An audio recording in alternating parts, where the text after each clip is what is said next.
we've had two general reactions in the sector. One is gloom and doom. We're on the verge of the eve of destruction. Volunteers are going to be harder to get. Donations will dry up. Corporations will stop supporting events, and so on and so forth. So that's one optic. The other is, you know what? It is a time of crisis. This is something that hit us. We did not anticipate this. We did a big strategic plan in the summer. We talked to the conference board. We talked to finance. Nobody, no serious economist predicted this. So we were blindsided. We set all our goals. We set it on our path. We still raised exactly the same amount of money in Canada, $480 million as last year. Astounding. So, but this year will be tough. There are communities that are hit. There's corporations that are not of the same value they were a year ago. That said, our attitude is, this is a time of opportunity, so let's take advantage of it. Because however we manage our way through this process, and we see some signs of it now lessening and some optimism coming back, we're going to be better positioned for the future. If we stick into a victim situation or we don't know what to do, and there is a lot of that, and there's some organizations that will be definitely hurt and some that will not survive. But in terms of being relevant, we've got to adapt to this. It's the real world, and we always have to adapt. So my attitude, and I think what we're trying to say at the leadership level is, okay guys, now we've got to attract even more committed volunteers. We've got to work harder. We've got to be more strategic. We've got to be clear about our mission. We can't wave from the new direction we're taking, and to the extent we can mobilize and attract volunteers, then our success will be born over time. And if not, well, we'll adapt to that.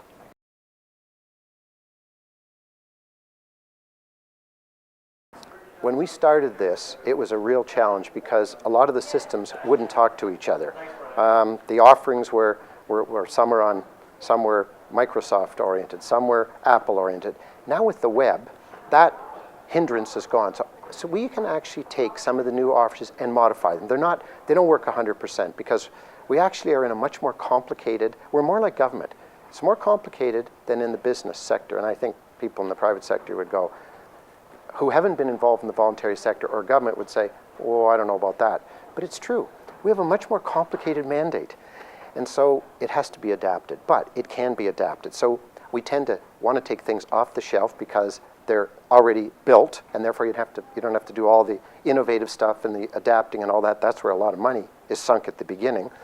But we do usually have to modify it, and we find, because we're a voluntary organization, we have great connections with the private sector. The private sector companies we work with are phenomenally, they don't charge us full. Sometimes they do it for free.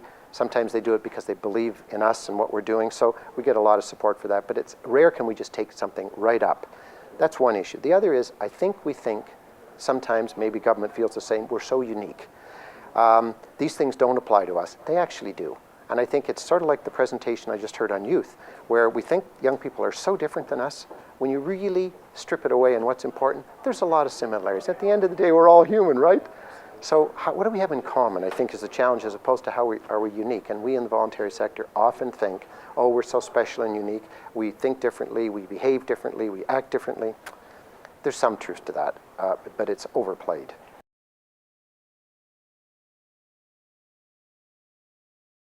It's about how do you engage people. It's about how do you serve people better. It's about how you serve people more efficiently.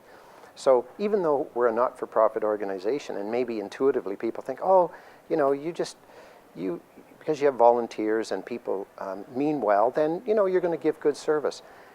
Things are so complex now that we have got to be able to gather in data, assess that data, and be able to use it in ways that are relevant and timely for people, even in our old business model. In our new business model, it's actually more complex because we've shifted our mission from, and I'm going to talk about that today, from being an umbrella fundraiser, which is what we do, to actually creating long-term community impact and change to improve social conditions. That is who we are. So, and what we're known for and very successful at is raising money. What people don't know about is, well, what do you do with that money? Oh, you give it to agencies. But if you ask the third question, well, what impact does that have? They don't know. So in a sense, we've become a broker. And it's not good to be a broker in this environment. People want to know, what's your value add? So our value add, more and more, is how do we change and improve community conditions? That means we've got to do better research. That means we have to be connected with partners that we weren't connected with before. It's not simply about volunteers and donors. It's about stakeholders. It's about So you have all that. Then you have all the stuff around accountability. We are under the same pressure as the government, for instance, and the private sector in terms of being transparent, being low cost, being effective and efficient. So that implies all the things that it does in every other sector. How do you do that? You have to gather data, you have to analyze it, you need new business practices because we've changed our mission, therefore we have to change our business model. And you don't hear that many not-for-profits talking about a business model because seems to be a clash between values and business. It's not that at all. We want to use best business practice, but our purpose is actually to improve and make conditions in community and make society more humane. So that's a much more complicated goal than simply returning investment or resources to stakeholders. So we're like government. We have many bottom lines.